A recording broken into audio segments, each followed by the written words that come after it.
Hey there, Four Horsemen fans, this is Wesatron. Today we're going to be taking a look at one of the Four Horsemen's oldest releases. This is Commander Argus from Magma Core.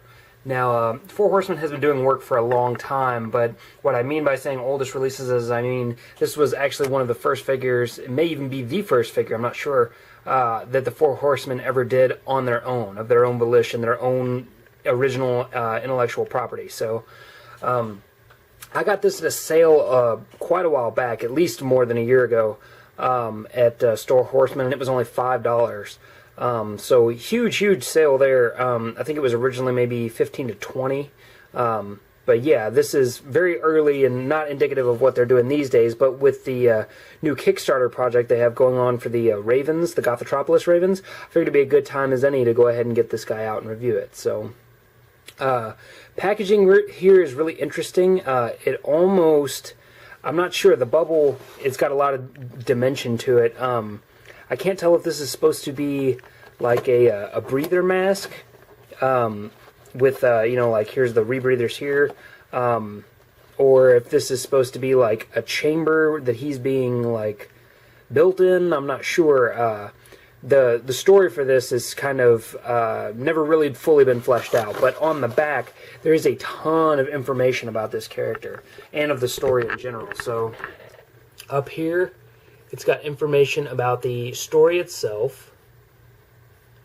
It's just sort of a backlog of the world, a shot of Commander Argus, some of the rest of the Magma Core, shots from the animation. There's apparently an animated short at magmacore.com, which I have not watched yet. But and then lower, it's got info about his powers. And then below that, it's got info about Commander Argus himself. So if you'd like to pause any of that stuff, you're welcome to and check it out. I realize there's a light off. There we go. So yeah, the packaging is really interesting. One thing that I think is kind of cool is that if you notice on the back here, it's very hard to see, but this is a stats counter like the old Transformers used to have, like strength, intelligence, speed, agility, what is that, combat skill, resilience, and it looks like there's some more. But the package is actually, nothing is blocking that on this side. So if you were to hold that up to light, you can see there it kind of glows through, which is kind of cool. I don't know if that feature is going to be retained once I get it out of the package. I don't know how this is all put together, but I thought that was a nice little touch. So, yeah, that's pretty much it about the packaging. It's interesting that they decided to use adhesive decals here as opposed to just having that actually printed on the packaging. But, yeah, let's get this guy out of the box and see what he's like. So here we have Commander Argus out of packaging. And I don't have him doing any kind of cool pose or anything. He doesn't really pose very much on his own.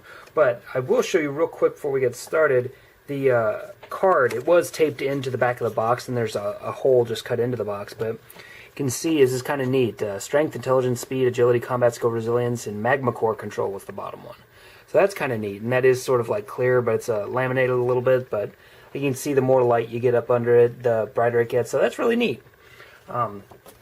Now, for the figure himself, this is a figure who is very much about style more than function. So there's not a whole lot of posability. A lot of this is just about how cool does he look, how well did we pull it off. And I gotta say, it looks really cool. It's got like a very sort of urban vinyl kind of feel to it. I believe this is all, from the sounds of it, rotocast plastic for the most part, but he also has bits that are made of other stuff. I think I read that the gun is actually made of resin, and I can believe that because it is very heavy.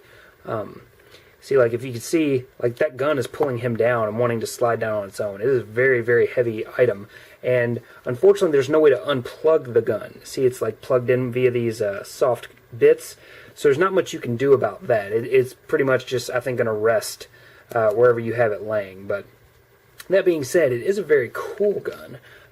It does come out of his hand, at least. I don't know why, because you can't do anything with it. I don't think you can attach it to the backpack or anything. It doesn't appear to. But you can see these cool design they did. It's like sort of an orb on both sides, and then it's got like energy kind of bubbling up through it. I guess that's the Magma Core. So that's pretty cool. We've got a nice revolver-like chamber back here, or cylinder, so I suppose that revolves as it goes, and there's a scope on top, and then a revolver-style grip, and big, huge, thick honking trigger, which is gray. And I like the green paintwork here. I like the Magma core symbol. All that's very cool. Now you can see on himself, he's actually got some neat things going on. He's got these tattoos on his head, earrings in both ears, I believe. Yeah, both ears. If you look very closely on the back, he's got some like wiring that goes back there, soft tubing that goes to his neck. It does hinder his neck ability to pose a little bit there, but not too bad. Backpack has got some nice painted detail, and it's all kind of like just sort of soft. Like everything kind of looks like it's animated, which I think is very, very cool. I dig the look of the gloves too. I like it sort of armored. The Magma core symbol. Nice little pouches and stuff here. Just overall a very nice looking figure. We do not have peg holes on the bottom, but we do have the Magma core symbol.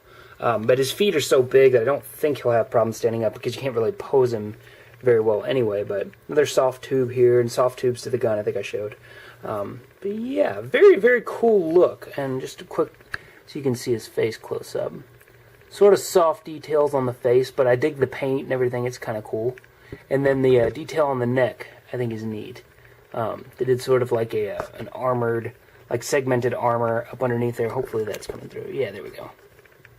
So very, very cool. I dig it. No pupils on this guy. But aside from his gun, which is sort of attached, I don't know if you would consider that an accessory, but I will. He's also got his sword here. And it's a really cool, like, Tanto-style blade. Big, thick handle. Kind of looks like something out of Sigma 6. I dig that a lot. And if you'll notice, here I've got a razor blade. This is metal.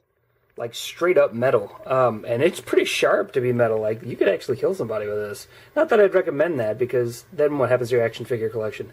But, yeah, big, heavy honking... I mean, this is a pretty heavy weapon. It does fit into his hand, just like so.